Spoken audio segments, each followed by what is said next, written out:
What's up, everybody, and welcome into the Backliners podcast, Agro and Barracuda, as per usual. This week we are joined by none other than the beautiful Dulcin. Barra, it just popped up on my stream that you got it right. I'm assuming I've been unmuted this whole time, and that everyone's actually been able to hear me. And that I you also never said I was ready. God. Oh, sorry. Oh, that is true. I noticed that, Dave. Yeah.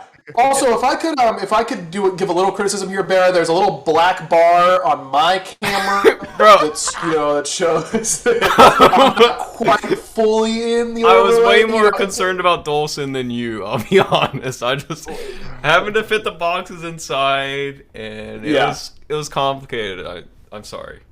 Barra, I only give you grief so that whenever I come back to Atlanta and I'm running the show again on the tech side, that you will appreciate how poorly I do it. I always make mistakes, and then you could go, "Oh yeah, I totally get it." You know, that's the way it is. Like, we could be brothers in our pain. Like, if I'm streaming and then I have to like swap the overlay, and then I have to fit the webcams inside, and then I have to change the stream key. It's a lot. It's a lot. Like, mentally tasking for my tiny ADC brain that I can't really comprehend, and it took like 5 minutes to get you guys inside the box, and I didn't even get one right. You did a good job. No, I remember the first time we had a guest, fitting it in the guest overlay took me much longer than 5 minutes, so I'm impressed. And then yours I was is able to do it so seamlessly. Actually, I guess that's like just sorry. The group chat we have here on Discord is a picture of some family member of Ryan's, and then a really sad drunk Bruins fan, and that's the only two pictures that are in our group message. You know, which one are we in this scenario? Are we my nephew looking cute as a button, or this absolutely hammered Bruins fan taking a drink out of a flask at a Bruins game? The question is, which one of the two are we feeling? Yeah, which one are we more like right now? Oh man, I mean, your nephew's just cute as heck. So I think I'm just by default, anything less than that is drunk Bruins fan. So I'm drunk Bruins fan tonight. I'm certainly in drunk Bruins fan category today. How about you, Bear? How are you feeling? Are you feeling better yet? Yeah, I'm feeling better. I'm inhalered up. My inhaler makes me like really sleepy, so I'm probably not gonna take. Also, on the instructions, it says take 1 puff. And that made me laugh very hard, because I didn't think that inhaler instructions would be like, take a puff, in the morning, just take a puff at night. That sounds like more like a cigar thing or something, I guess. That's like a metric a few people, a handful of people in society would have like a really good idea of like exactly what a puff is. Yeah. I surely don't. Of course not. No, I think if it said also like take 1 rip, I also don't know what that means, but it would be funny. I wouldn't know what it meant. Pack the inhaler nice and tight. We're gonna get off this before we lose all our sponsors, because but that is a really good bit that I would love to continue. Okay, let's talk a little bit of SPL to kick off the show. Let's get to it early, because Dave's got somewhere to go at 9. He's got to get out of here at 9 p.m. sharp. Ooh. So we gotta get the ball rolling, so to speak. I'm going to see Top Gun for the 3rd time, just to let you know. Yeah. Wow. Is it that good? Dave, can I admit something to you? I have never seen even the OG the one. First Top Gun. Yeah, I've never seen it. The first one won hearts and stuff. Tom Cruise probably heart throb back in the day, and there was good fighter scenes and stuff, but it wasn't super intricate action. It was just a little cheesy, a little over the top. They had the shirtless volleyball scene, out of nowhere, super unnecessary, but people loved it. Yeah. And this plays on that. I'm sure you've seen the pictures of Miles Teller on the beach, doing his little shoulder swing dance. So they have some of that. But the action and the fighter jet scenes are much more modern and dialed up. And I think it's really good. I think it's one of the best movies I've seen recently. Wow. And it's high praise.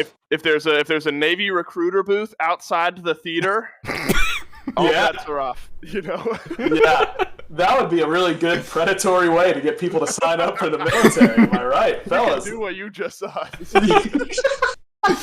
Yeah, okay. Again, it's a topic I should get off right. before I lose us our sponsorships. Right. No, that's okay. Dave, I was about to tell a story about, I've been golfing a lot while I'm here in Pittsburgh, and I was going to talk about it, but then I realized that Barrow would probably feel a little excluded because he's not super into golf or anything like that. And then it hit me that we should take Barrow golfing for content. Oh no! I think that'd be fun. I think that you and I should just put a golf club in Barrow's hands on a nice course. And just let it roll.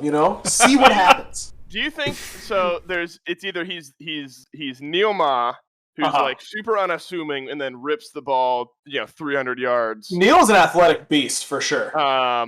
Or I don't. The only time I've golfed with you is with other really good people, so I don't know any bad. Or it's like me, who maybe looks more athletic, but like can't golf at all. Speaking of one rip, that made me think of the video of you chunking. I will retweet it. One of my favorite tweets I've ever had. It was post Worlds a few years ago. Dave and I went out and played like some winter golf, which in Georgia is great. The grass is all dead, but it's still fairly warm.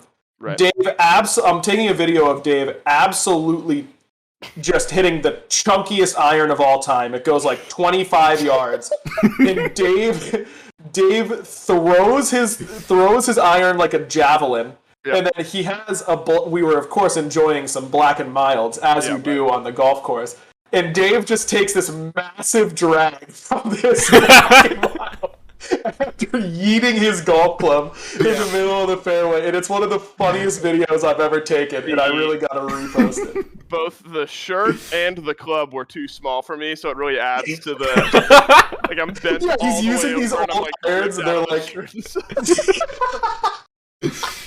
I gotta repost. Gotta repost that video. Yeah, that would be Barra on the golf course. No, someone in the chat asked if Barra would break 110. I would give Barra $110 if he broke 100. I don't even think I break 110 the majority of the time. And I golf a decent bit, so maybe. Yeah, you're probably pretty close. What I was going to tell you, Dave, is that I've had a couple of really good 9-hole stretches. The other day, I was 3 over through 7, which is insane for me. Yeah. And then I double bogeyed 8 and 9 and was very sad. And only played 9 holes that day. But I have not broken into the 80s yet. But I'm right on the cusp. I'm right on the precipice. That's right. Soon enough. You just got to clean up some of those approach shots, the putting. Yep. No more 3 putts. We're only 2 putting. The homie Rick Shields, my favorite YouTube golfer, he had a video on different putting grips. I've changed my putting grip. It's completely transformed my putting. Barra, all you have to do is you got to separate the top and bottom hands and then make them work independently of one another. You push back with your left hand or your top hand, and you push forward with your right hand. And you don't let either one mess with the other one. And it's been very successful for me. Just out of his depth right now. What? What do you mean? Just taught him to putt. I just taught him. Yeah, you go in 2 different directions with your hands? Yeah. You got to push the club backwards and forwards. So, you right. Whatever. I just said I'm not going to talk a lot about golf, and here we are. Yeah, that would make me look like an idiot if I was just scissoring the golf club trying to putt. What? Who made that? Was that Dave? That was Dave.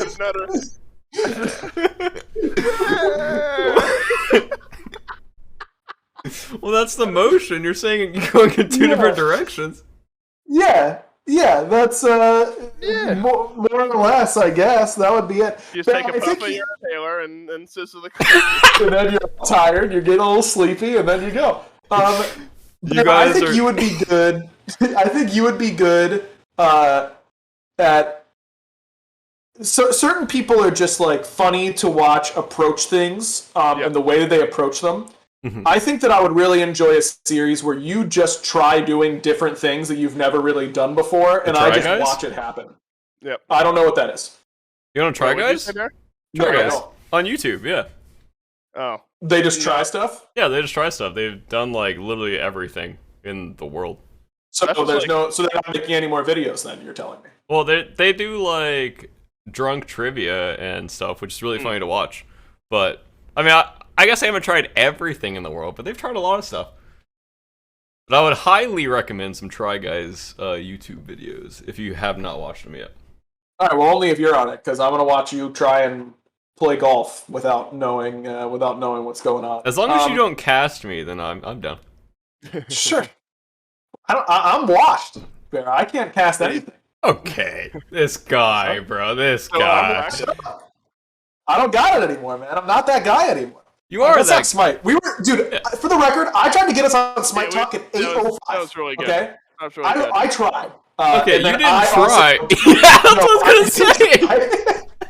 I did try, and then I derailed myself out of there. But let the record show that I did try, and then let the record also conveniently leave out that I was the one that prevented it from happening. So SPL first or Lancelot or what?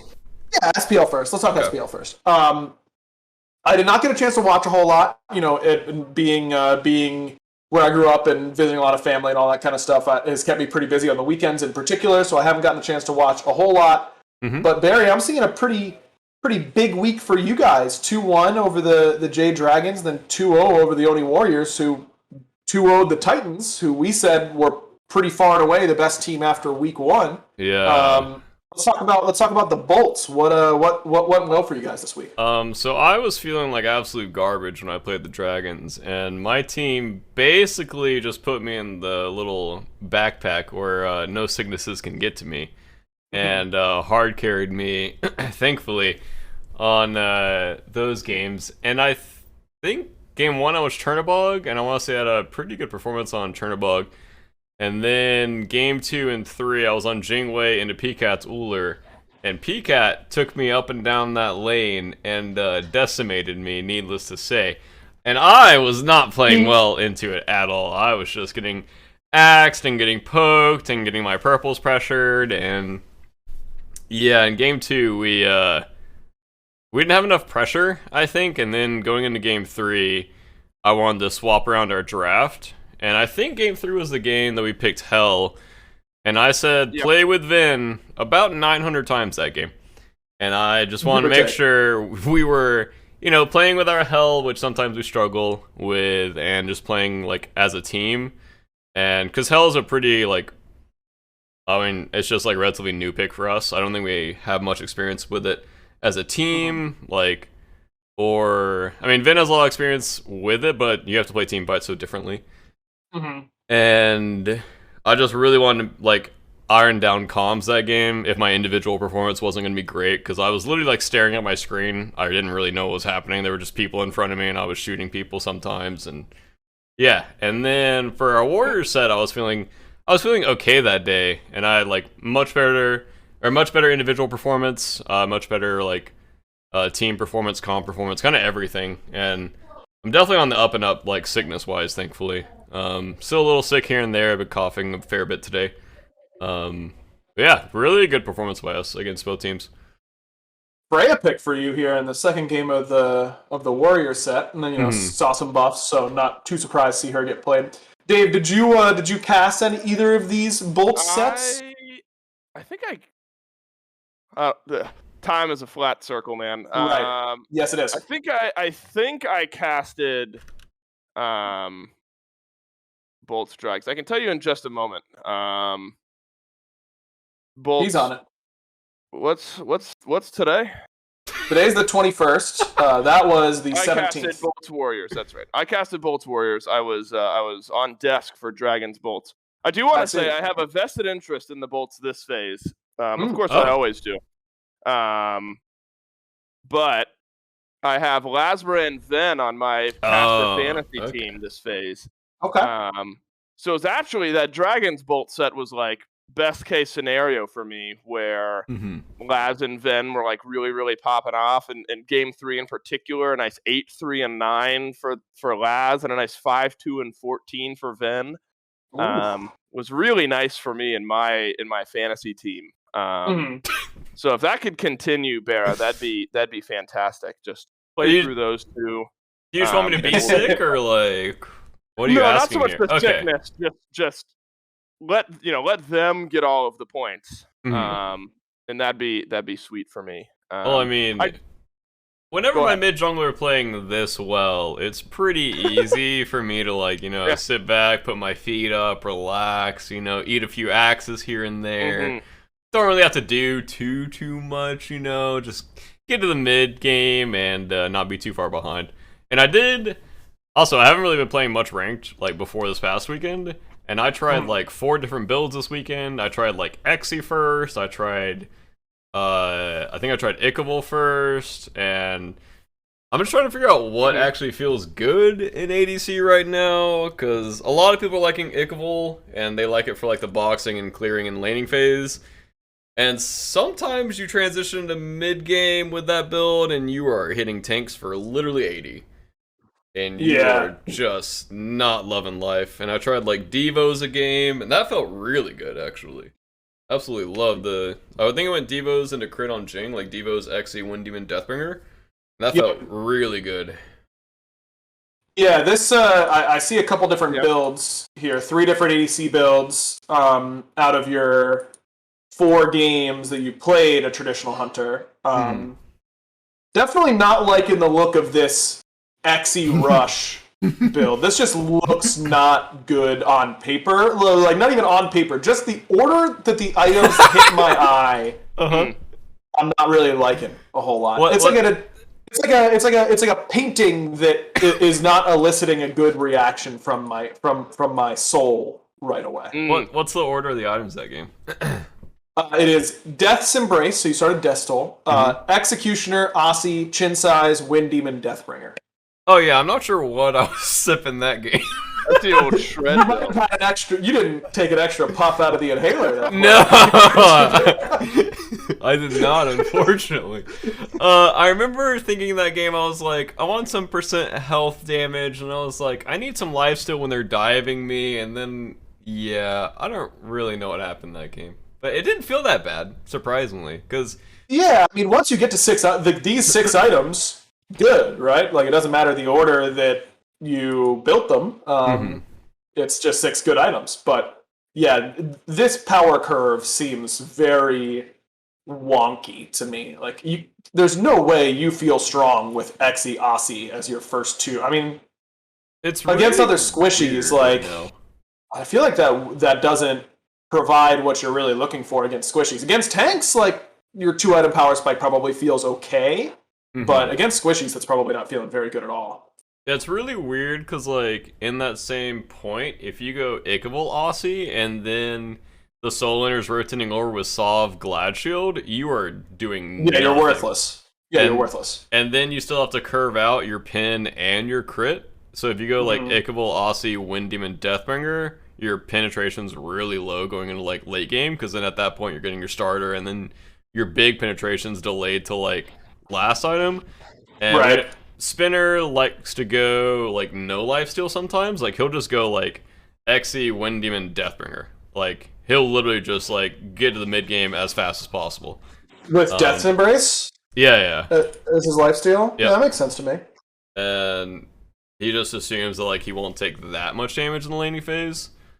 But everyone. Which I think is really interesting right now in ADC. You can kind of see everyone's playstyles coming out. Like, the people that want to play like lane fighters, like PCAT, they're picking the Ulers. They're going Ickable, Rush, and lane.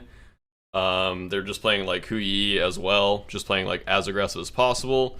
And then there's no more teamfight players, like I would say like me, Spinner, Netroid, going more. I think Netroid as well was going Ickable first. But the Executioner. Like, it sounds really troll and really stupid, but it's got 40 power on it, so it's not, like, that bad to get it first. That's true. No, it makes sense. It's just, like, Xe's been in the game since Alpha, and exactly. Has it ever been a first item buy? Yeah, it just ever? looks, like, visually, it just looks weird to have it. Yeah, it does really visually look weird. Yeah, it's almost like when there's a group of the Xbox players who really got into, like, Griff is a big offender here of buying their starter item second intentionally. Oh, that's terrible. Yeah, I hate it. Because he knows that we hate it, and I complain to him about it. Right down the list, right on the spectator scoreboard. It's nice. It's starters. It's items. It's like that. It just something just feels wrong when you look at it. It's kind of like when you look at your Yeah, me too. I absolutely hate that. But Dave, you completely ruined my transition. It's almost like when you look at your wireless bill and it's more than $15 a month, and it just doesn't feel good, right? It doesn't feel right in your bones.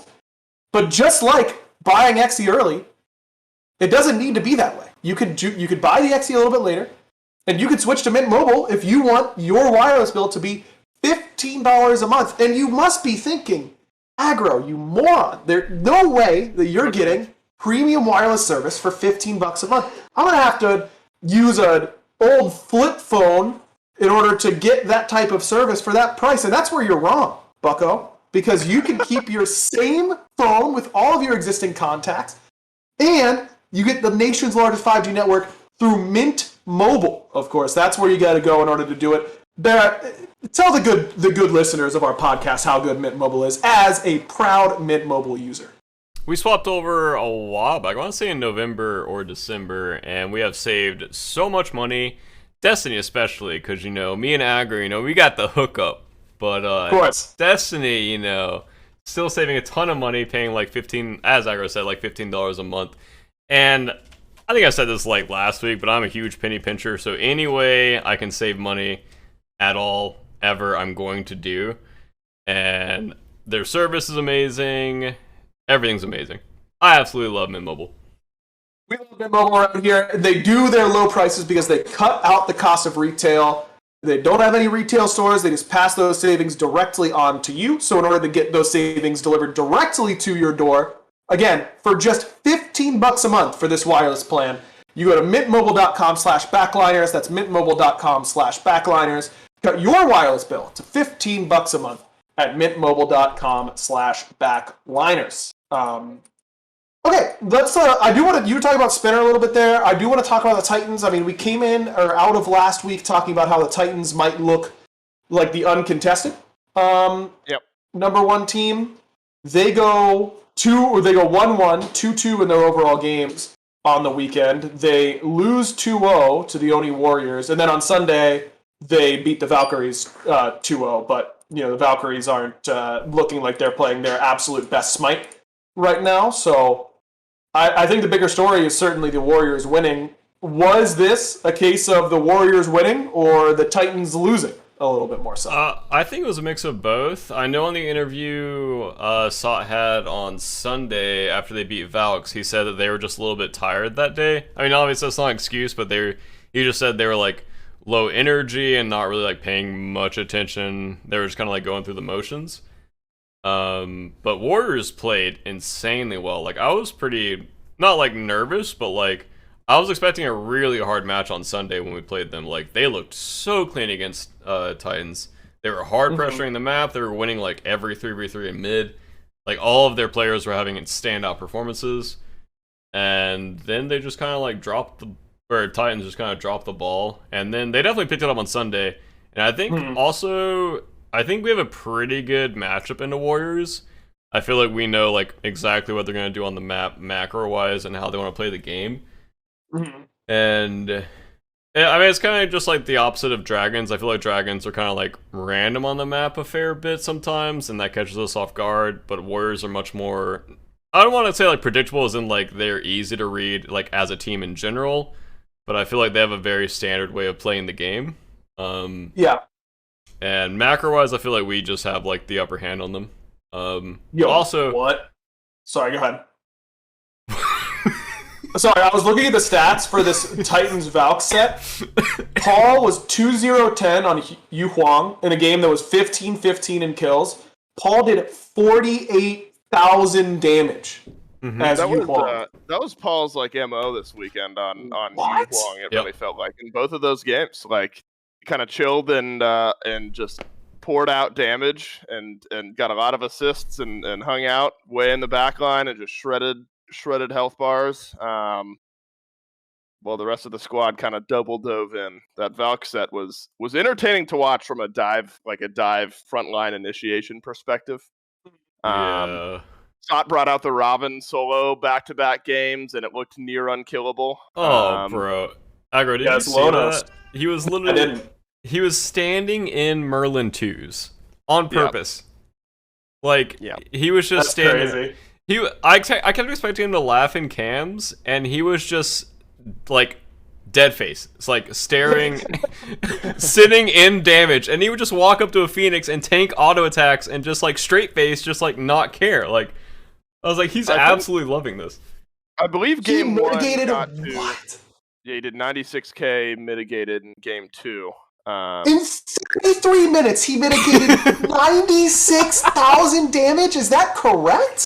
Game 1, we were on buying items in fountain status, in the enemy fountain. Like we were diving. He upgraded his bluestone in the Valk's fountain while killing them. And yeah, to 96,000 mitigated. I don't know. I remember talking to him after the game, and he said he never scrimmed with it with his team. They never practiced it. But it was just something I think through the grapevine and ranked he had heard worked, and he was like, I want to give this a try. And now I'm nervous that it's actually going to be a thing. I mean, I'm not nervous because it's kind of fun to watch, but... Well, you should be, Dave. You're a mid-laden player like me, and Robin is the type of character that, from a fundamental standpoint, just makes you unhappy. His job is to make mages unhappy in particular, and he does a really good job of that. He sure does. A really good job of that. That shield is big. That shield is big, for sure. Yeah. Look, I mean, this build that he's gone of Oni Hunter's Garb, Spirit Robe, and Lonos, with Sigil of the Old Guard especially, like, in this game where he mitigated 96, I have been waiting, like, there are a lot of things that I think all of us that, like, are really into the game and, like, thinking about it from a high level, there are a lot of things that I think have got to be OP that people just haven't done. And it's not that I think that I'm smarter than everybody else or anything like that. It's just that, like, it's really easy to lose the forest for the trees and get kind of caught up in stuff. And I do the exact same thing. There's a reason why I haven't been out there showing people it's OP. It's because I'm trying other stuff at the same time. Stacking damage mitigation has always been one of those things of, like, are we sure? Every time we're talking about, like, the mitigation on an item or something like that, I'm like, guys, are we sure we can afford to add mitigation? Because, like, this is a really, really strong stat. I've been saying Spirit Robe is, like, the best item in the game against the majority of gods forever. I think this item is so fundamentally strong, and we didn't see that much of it until recently. Like, it does not surprise me that going this full mitigation build felt really insane, as long as you've got someone to do the damage for you. When Paul's putting out a clean 48,000 damage on the Yu Huang that game, like, what do you do? What do you do against that? I mean, it's like his job is to just turn every fight into a 4v3 as he dives both backliners. Like, because he can't die, and he's loving it at the same time, so he's, like, having a great time diving. Right. And also, I wanted to transition a little bit into bugs. Sure. As a Bugs fan, I feel like we keep saying this, but, like... Oh, thank God. I think we're talking about, like, bugs in the game, and I was like, oh, here we go. Oh, no. I was gonna make a joke about the scarabs, and it would have fallen flat. He was actually talking about That's actually what he was going for. Oh my God, Barry, you scared me for a second. Sorry. I thought it was in the Pro Discord again. Okay, go ahead. You invite a Smite game viewer to the podcast. I don't know. I really feel like their front line is just very not cohesive right now. I feel like it's like I talked about this when I was streaming the games, and aggro, I feel like every time you say a lot of the weight is, like, on Scream on that team, and every time he has a good performance they look good. I feel like every time you say that, you power up Scream and weaken the rest of the team. Like, you're, like, sapping all of their power away from their players and just dumping it into Scream. Like, that man was Merkelting. That man was Merkelting on cooldown, like, regardless of if it was good or not. Like, he was trying to make every play he possibly could. And I feel like Bug should be better. I feel like Bobby's not having, like, his greatest performance lately. I feel like Scary's still, like, transitioning back into SPL a little bit with his picks and, like, what he wants to do. Like, they were playing They were playing some Uller solo against the Valve, which I thought was interesting. Yeah, especially for Scary D. That's not typically one of the games. Mm-hmm. Well, they also drafted Chernabog, and I was certain that it'd be Chern solo because that's what we've been seeing, and then Uller, of course, for Stu. The Stuhler is legendary. Well, Stu absolutely went off in Game 3 against the Valk. So did Scream. 10-1 and 10 for Stu, and 10-1 and 11 for Scream. But yeah, I agree. I don't. The Scarabs are they're like alert, and it's been this way since last year, where like they like 2-game sets. They can't do it like against everyone. It's always a 3-game set. The Kings finally broke that this weekend. They 2-0'd them at the end of the weekend, but like it's so interesting following the thread through a set as a caster with the Scarabs because they always keep you on your toes. You're never quite sure if you're going to be getting like World Semifinal Scarabs, and they're going to take it to any team in the league, and they're going 3 games. But one way or another, it always feels like nothing's guaranteed with this team, and I think they've gotten a little better about it. I agree with the mindset that the front line is getting a bit, or has some growing to do, right? More cohesive there for sure. Because again, I think this phase as well, we've seen the world beaters, Scarabs, and then we've seen a team that looks a bit disappointing, and so I think I think there's some drama in the inconsistency as a caster, right? Like it's you never know, and you kind of build up the any given Sunday kind of style. I'm sure as players, for them though, it's a bit frustrating.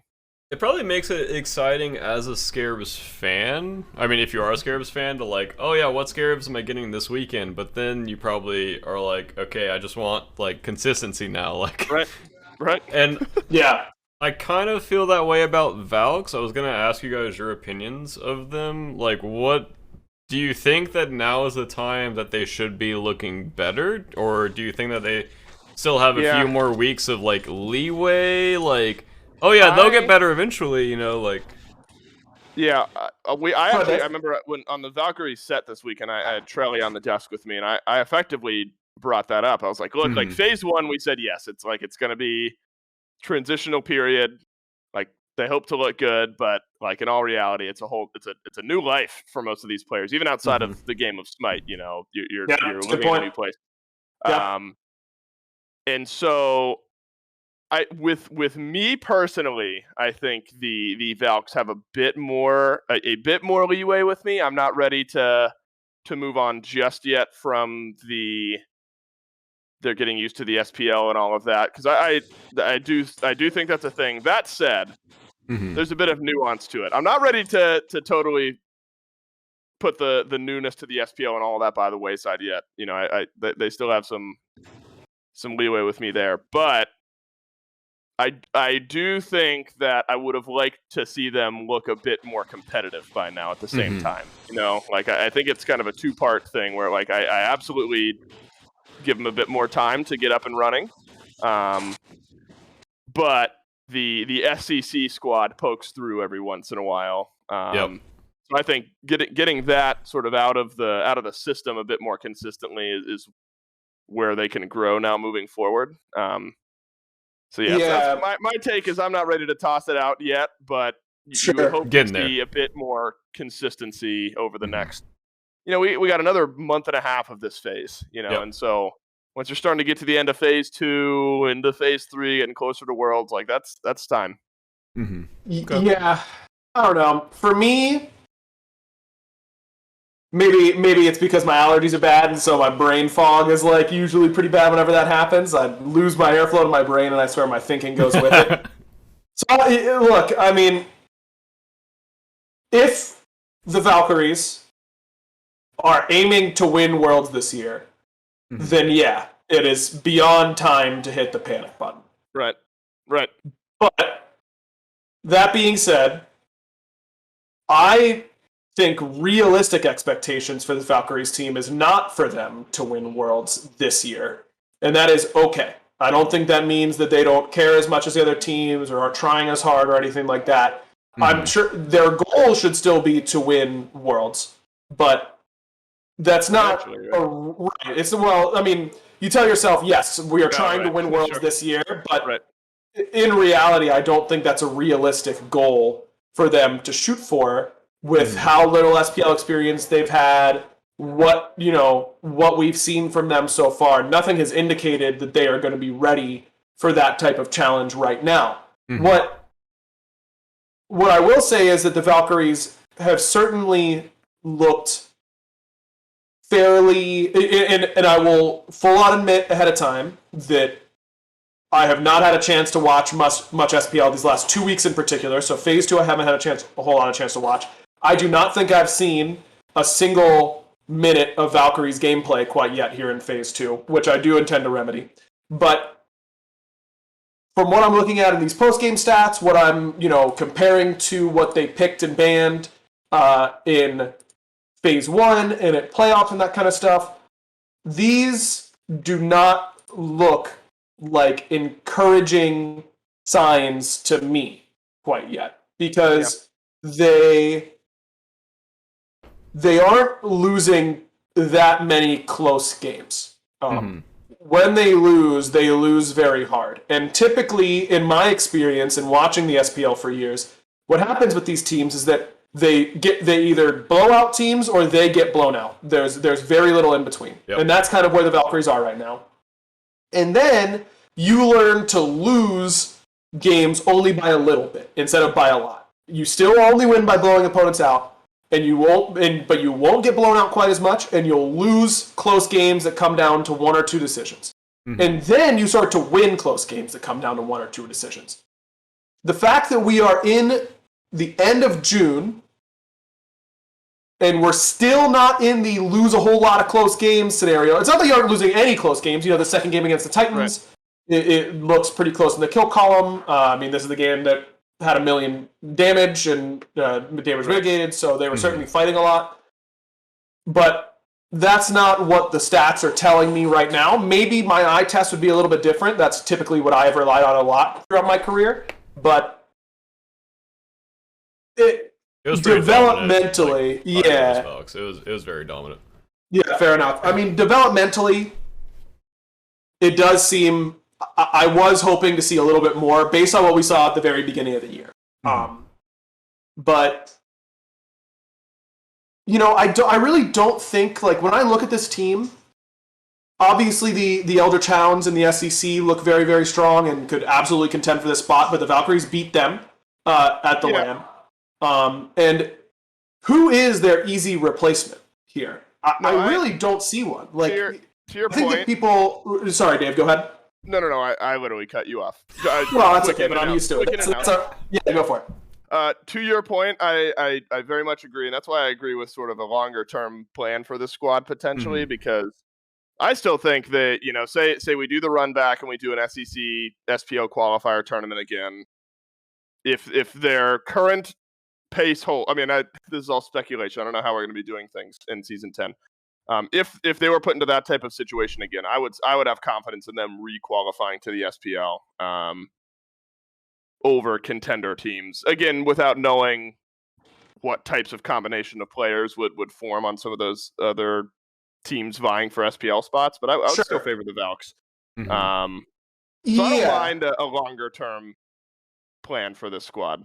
I think in my mind, like, a lot of people I know, I read all the post-game threads, all that kind of stuff. I see Kiermi getting a lot of heat. I think Kiermi is really, really good. I really do. I think Kiermi. That the way he plays the game is not going to make him look good the vast majority of the time, but he reminds me a lot of Captain Twig in the way that he is willing to do whatever is necessary for his team to succeed, regardless of if it makes his scoreline or his pick look good. And I think that is really, really valuable to have, even in jungle, which has historically been a very hard carry role.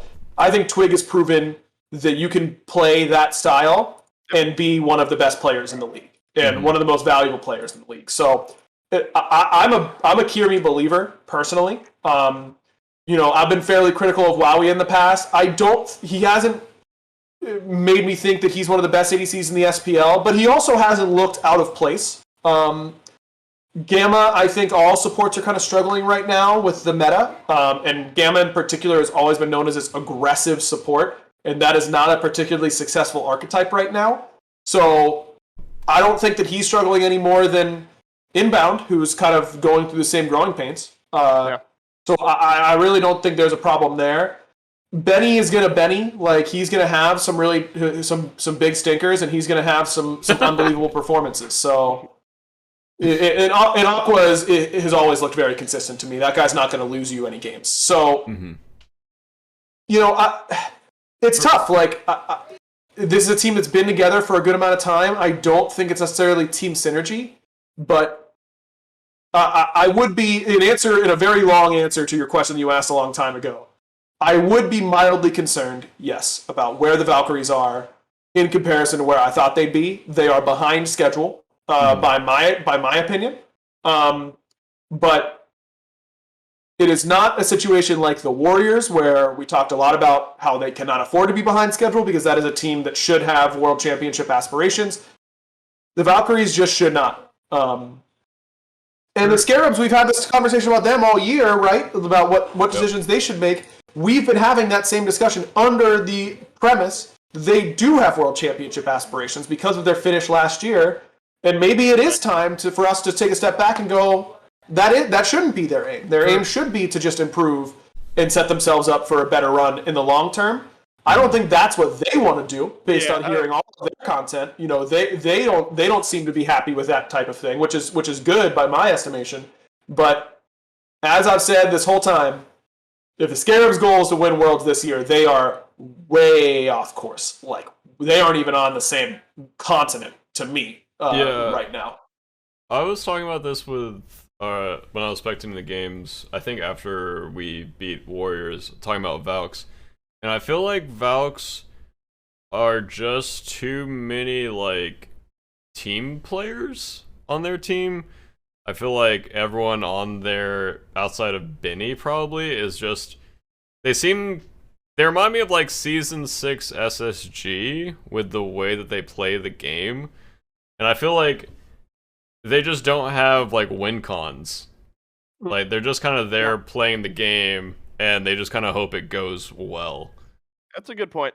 Yeah, I mean, I wouldn't have said that going into the season that they were lacking win cons necessarily because, I mean, Benny Q has looked in the past like one of the stronger win cons in the league, but it's like playing college basketball and then getting to the NBA, where you can just be so much better than everyone else at the collegiate level that they can game plan for you, they can do whatever, you're going to get your 25-5, and that's going to be enough because the rest of your team's going to be so open. At the NBA level, look at what the Miami Heat did to Trae Young. I'm still salty about it.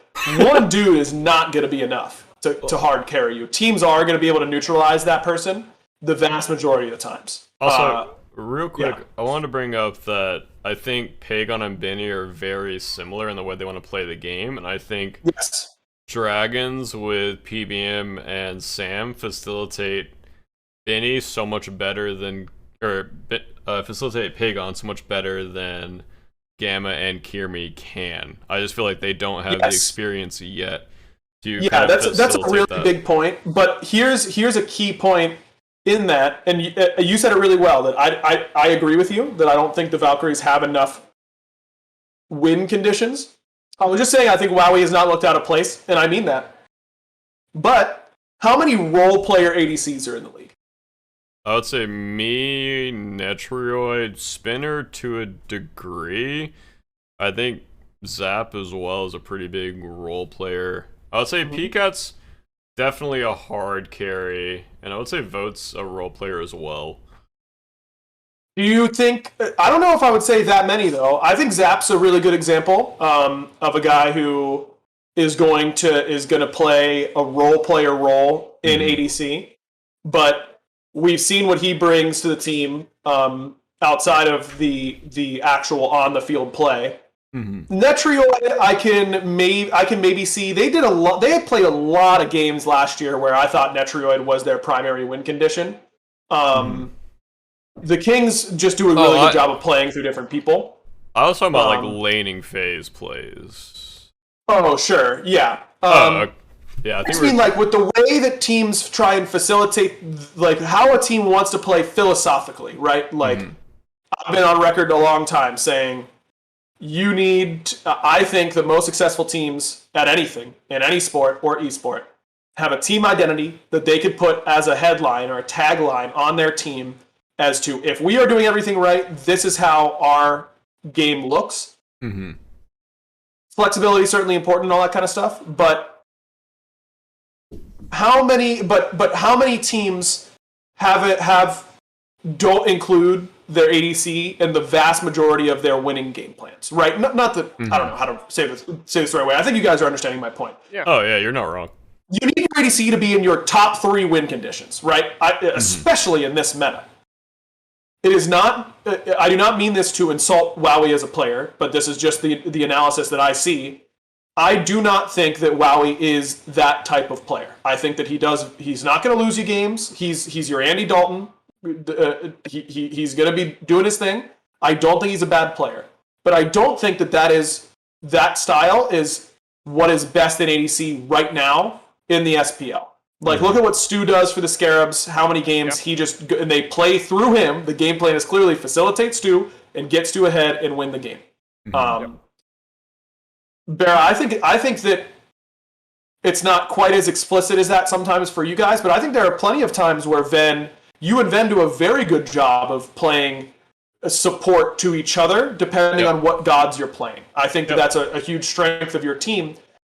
I don't see that in the Valkyries quite yet. And maybe that is, whether that's intentionally strategic by the Valkyries, whether that is just the style that Wowie, I'm assuming he is a somewhat of a leader on that team based on his experience, one way or another. Maybe that's not the way that he wants to be playing the game. But I think for the Valkyries to take that next step, they need a better win condition out of that duo lane. And right now in the meta, it doesn't feel like it's going to be support. So it's just got to be Wowie. And it's not super fair to him because I don't think he's had a bad year. But that's just I don't know. I mean, when you're at this point, when you've lost as many games as the Valkyries have, I think it's fair to start thinking of ways to fix it. And that's just the first thing that comes to my mind. I feel like if I was on that team, I would just start getting really desperate in ADC and just start to like play into a lot of gank potentials and like purple invades and just kind of like start rolling the dice and just kind of hoping it works, because I feel like they're in desperation mode where they're not really winning enough early games convincingly to say like we're an early game team. And I just think they need more of like an identity as a team. Like I feel they just kind of like pick good gods and then they're just like, okay, this is our draft. Like, wow, you like Jingwei, like Gamma, you like whatever you're picking this game. Like, yeah, I'm not sure. I think I love again. I'm a big Hear Me fan, especially even off game. Great guy to talk to. Has a really good head on his shoulders. Seems to have a very good mindset about everything that's going on with that squad. But I do also get a similar read where if we do a pregame interview, I know there's only so much that you can say in pregame interviews, and a lot of the time the questions are kind of vague. Well, Dave, are you writing down your questions? I am now. I've shortened them up. I've shortened them up. Good man.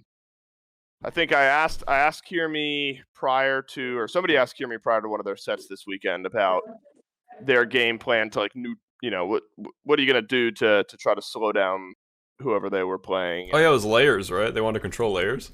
Yeah, maybe it was against the Titans, and it really felt like a lot of the answer to your guys' point was, here's what we are gonna do to try to take it to them in the early game or whatever. Essentially, I got our game plan revolves more around stopping them from doing what they want to do rather than us as the Valkyries doing what we want to do, and you know, obviously there's always going to be a little counterplay in your game plan. You know, keep your eyes out for things that they like to do, but it does feel like at times the Valks play more around what the opponents are trying to do and stopping that, right? Rather than being proactive, like reactive instead of proactive in a way. I agree. And so I think that's an area where they can look and say, all right, well, here's where we could have done X, Y, and Z. Let's try X, Y, and Z next time. Because again, I do think there's good heads on shoulders on that team. It's just about funneling the focus in the right direction, I think, and yeah, taking a hard look at where some of the games haven't gone right and being realistic about this year, next year, things like that. Because again, I mean, if this squad sticks together, I think they have a real good shot. Again, depending on what we do with SPL and qualifiers and stuff. No, I don't know anything about that. But if it's a longer term plan, that's one thing. But yeah, I like the way you worded Aggro. Worlds this year and counter to those expectations, the Valks are definitely a bit behind. Yeah, it's hard to say anything else. I will say, all right, well, real go ahead, quick, Barry. I was just going to say Leviathan's looking much better this split than they did spring split. Much better.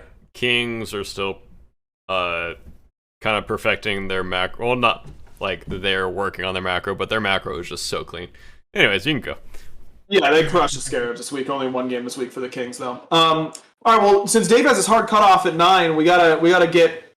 We really don't have time to break down Lancelot in depth at all. I guess in a word or two, Dave, your expectations for Lancelot when he becomes pro viable. You know, assuming there's obviously going to be changes of some nature. We always do something, but not knowing any of those, assume you can only go off of what he is now.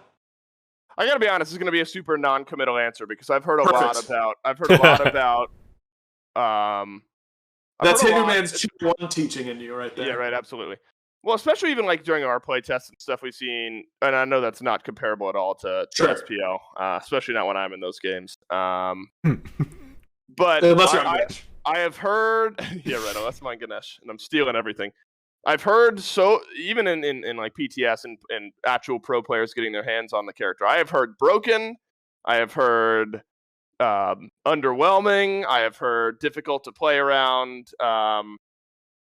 like team play, like setting up for your team, things like that. And I do think a lot of that gets remedied when you're playing actually at an SPL level. So I do get the vibe that we will see Lancelot in a carry style role. Obviously, he's an assassin, right? You're gonna build him like that. Well, because Ravana. the rumblings I hear. Say again. Oh, I said Ravana. You know. Yeah, right. I do get the vibe that we will see Lancelot in a carry style role. I think there's enough burst, enough utility, enough mobility in that kit to make him viable at the SPL level. I also think there's counterplay around it. I know that, especially during playtests and stuff, there was a lot of conversation for us around the shield and like how easy or not it is to just like dismount him before he can do anything and things like that. So I guess the commitment I'll make is I expect to see in a role in a team comp where you need a super mobile carry style assassin. I think Lancelot could fit that bill. So I'd be surprised if we didn't see him at all. I don't think it's going to necessarily take over. Sure. But I'd be surprised if we don't see any Lancelot in the first couple of weeks that he's available. Sure, fair enough. Barry, you, but maybe a little shorter because Dave casted for us there. Yeah, and I loved every second of it for the record. So I've only played him in arenas, but he feels extremely fun. I don't know how his ganks will be if he's a jungler. Not sure again on his laning phase either in solo. But he considered solo. I will say he's just. I mean, this is kind of a bad answer, but he's just so fun. Like, he is actually so fun to play. I love playing that character. Yeah, man, it was a really fun couple months of playtest with him. He was really fun. I think that we will see him. I think that he cannot afford to fall behind. I don't think that he brings enough to the table if he's not able to get in there. He has so little range. But if that god gets ahead, he annihilates melee versus melee matchups harder than maybe any assassin in the game. His mobility and his interrupt on the dismounted 2 and all that kind of stuff, like he is just, if you're an assassin 1v1 and he's even with you, I feel like you can't win it with his utility and that kind of stuff, which is a really cool identity, especially because he's a jousting guy. It's a 1v1 identity. Like Clumsy was the lead designer on him. I thought he did an amazing job. As per usual, Clumsy's just a goat, and yeah, I expect to see him. He's very good. Okay, let's get to our random question of the week real quick. Dave, pick a number 3 through 6. We've got those remaining from this week. Number 4, best and worst English words. Some best examples are pizzazz, slyly, and discombobulated. And some worst examples were rural and twelfths, which are 2 really terrible words. Those are really good. It reminds me of 30 Rock. I don't know if everyone's watched who has watched 30 Rock. One of the funniest shows I've ever seen in my life. And the rural juror joke really just always got me. That was such a good joke. But yeah, Barry, you're going first this time. Give me a good English word and a bad English word. I can't think of any word in particular for bad. Just anything with like a silent letter just doesn't make any sense to me. I think silent letters are just stupid in general. Sure. Also, I have like a southern twang, so anything that destroys my accent or makes words pretty hard to say for me sometimes. Favorite word? Like top tier word? I have no idea. What's top tier word? That is harder. I can think of a few words I don't like off the top of my head. I'm having some trouble. I like the word velvet. That's a nice word. Oh. That is velvet is kind of an onomatopoeia in a way. You know? It's silky smooth when you say it. Yeah.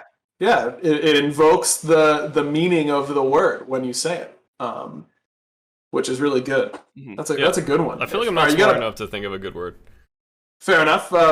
Dave, you got velvet was a good word. What about a bad word that you don't like? I think and maybe it's just the way I speak. Any word that has like the r sound very close, like rural, rural. No, terrible. I think February, even though that doesn't follow that at all because there's only one r in there, but like the kind of up and down around the r. Like brewery, I hate because I have to really get in and really up and down with the R's. Get down in the mud with those consonants, you know. Brewery, right? Yeah. So I think those styles of words I really hate. So I'm gonna throw No, February does have a you're right. February. No one said it that way. Though. It's February. Let's just get over it. You know. But yeah, brewery. I hate because I get all jumbled there in the middle. Mm-hmm. I hate when you have to think about how to say a word mid-sentence. Right. Yes. And a lot of this is going to be regional as well, right? Because there's so much, there's so many different regional accents. One word that has always bothered me is crayon. I don't like that word. Why does it have to be so? Because I always said crayon. Yeah. And now it makes me feel uneducated. What about people who say crown? I've heard people who say crown, like just straight up. Crayola crown? Yeah. Oh There's yeah, no just way. straight up. No way, bro. That's just ignorant. No way. That's some ignorant nonsense right there. No shot. Ignorant's a good word. Sorry. Ignorant's kind of a good word. Yeah, that's not a bad one. This is kind of cheating because I don't even know if it's actually English in origin. I don't think it is. But colonel, like the military rank. Why is it spelled like that? You know? Yeah. I have no idea. Colonel. I hate that. Baloney, another one. Absolutely terrible. I hate those words. Dude, I just had one that was on the tip of my tongue. I had a thought about it. I read one that just gave me the willies. Go ahead. Willies is a good word. I like the word willies. The word pulp. And I don't know why this pulp? Just Right, it's very staccato, right? It's very short and sweet. But the visualization of potentially bad types of pulp kind of I got one. My mind go. Dude. Okay. I got one. I knew I had it written down somewhere. One of my least favorite words ever. Licorice. Oh, licorice. Bad Why, word. dude? It is terrible. It doesn't feel good in my mouth to say. It isn't spelled anything like that. The thing itself sucks. Like everything about licorice, bad. Licorice is my least favorite word. Tastes For bad. sure. Worst word of the English language. Baltimore Ravens. Okay, that's it. That's all I've got. Wow. Good one. I appreciated it not being the Steelers. Good bit. Well, I could that was too low hanging fruit. It was Yeah, right exactly. there, I could have done it.